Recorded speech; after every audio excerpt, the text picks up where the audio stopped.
The Andretti Formula One saga has been a hot topic for quite a while now. With new advancements now happening and quite the bold and aggressive strategy, it's time we talk about why Andretti's team has not been still put into the Formula One roster. We've already seen them make big moves, from showing a car already in the wind tunnel and them stating they will have an engine by 2028 with Cadillac working with GM. We've seen their pedigree in both Formula E, IndyCar, WEC, and are proven race winners. This new approach with a meeting just a couple days away is quite the aggressive one. Before getting into the bigger part of the video, wanted to thank you guys for the support on the channel. It's been ridiculous and you guys are always amazing, so thank you so much for that. If you're new here, I'd love if you'd subscribe. It'd mean the world to me. But let's get into the bigger part of the video. We're about a couple days away from the Miami Grand Prix and there's news popping out. Obviously with Adrian Newey leaving Red Bull, that is the biggest topic, but another huge topic is 12 members of the United States Congress have written to Liberty Media, specifically talking about why Andretti has still not joined Formula One and was it fair to reject them the first time. This letter starts off with, "Dear Mr. Mahaffey, we write to express our concerns with apparent anti-comprehensive actions that could prevent two American companies, Andretti Global and General Motors, from producing and competing in Formula One." Now, Mr. Mahaffey is part of the FOM group that rejected Andretti Global and General Motors. The FIA has already approved Andretti to join, and with them already saying that they can expand another two teams into the paddock for every single race on our calendar year, there was no reason as to why Andretti could not try and join.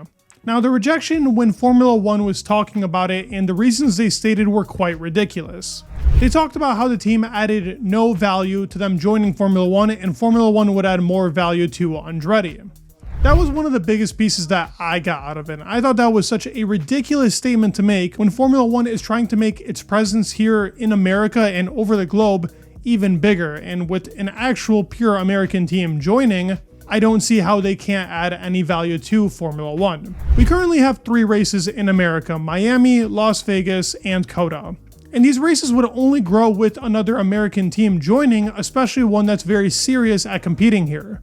This letter even states FOM's rejection appears to be driven by the current lineup of European Formula One race teams, many of which are affiliated with foreign automobile manufacturers that directly compete with American automotive companies like GM. And this is directly talking to Toto Wolff, James Vowles, and Lawrence Stroll. All 3 of those teams have openly said that Andretti should not be joining the sport. This is mainly to do with the phrase that's being thrown around with splitting the pie, meaning that the actual share for how much prize money they win by the end of the year will be less because now there would be 11 teams in Formula One. That was one of the biggest concerns for our current Formula One teams, like the Aston Martin team, Williams, and Mercedes. As they also state in this letter, participation of all Formula One teams, including any American teams, should be based on merit and not just limited to protecting the current lineup of race teams.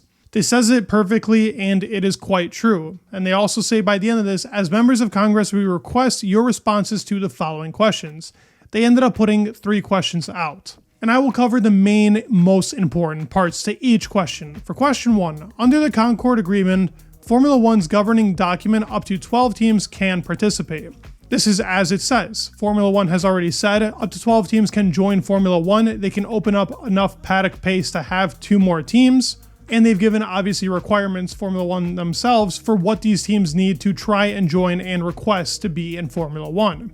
As I already stated before, one of the biggest things that Formula One pointed out when Andretti tried joining was that they added no value. The second question is, the Sherman Antitrust Act of 1890 outlaws unreasonable restraints on market competition to produce the best outcome for the American consumer. Now basically, if you don't know what the Sherman Antitrust Act of 1890 is, to put it in simple terms, it's a law passed by Congress to promote competition within economy by prohibiting companies from colluding or merging to form a monopoly.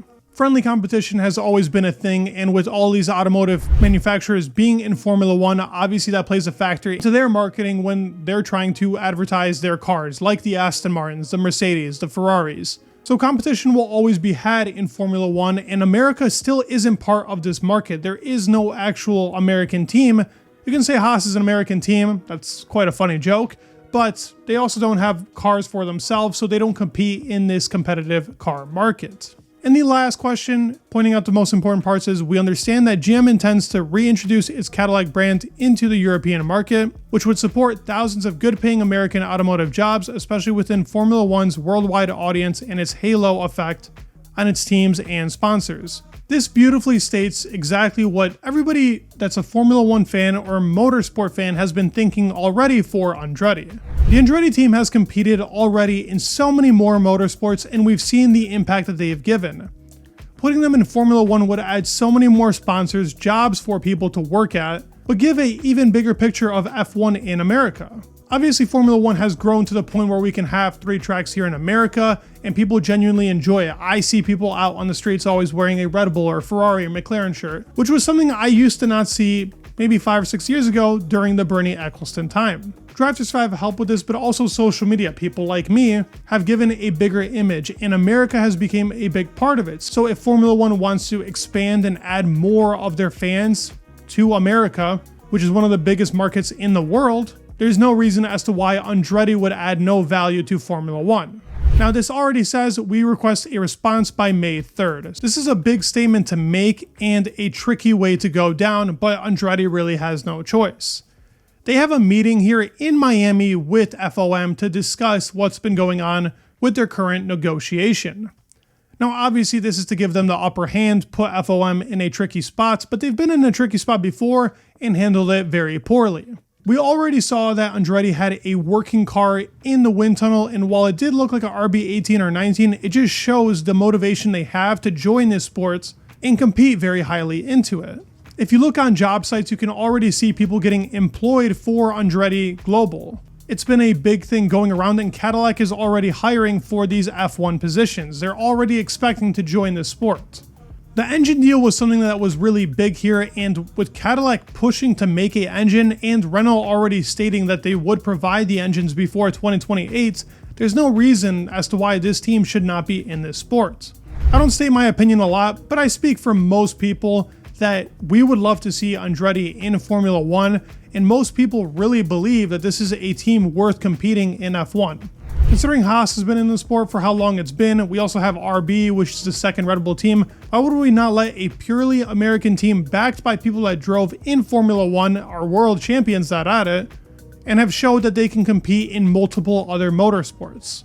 I don't see the reason for this being so prolonged and talked about for so long, because clearly they want to put their all into F1 and fans want to see it. I'd love to hear your thoughts down in the comments below. Please leave a like, subscribe, and mean the world, and peace.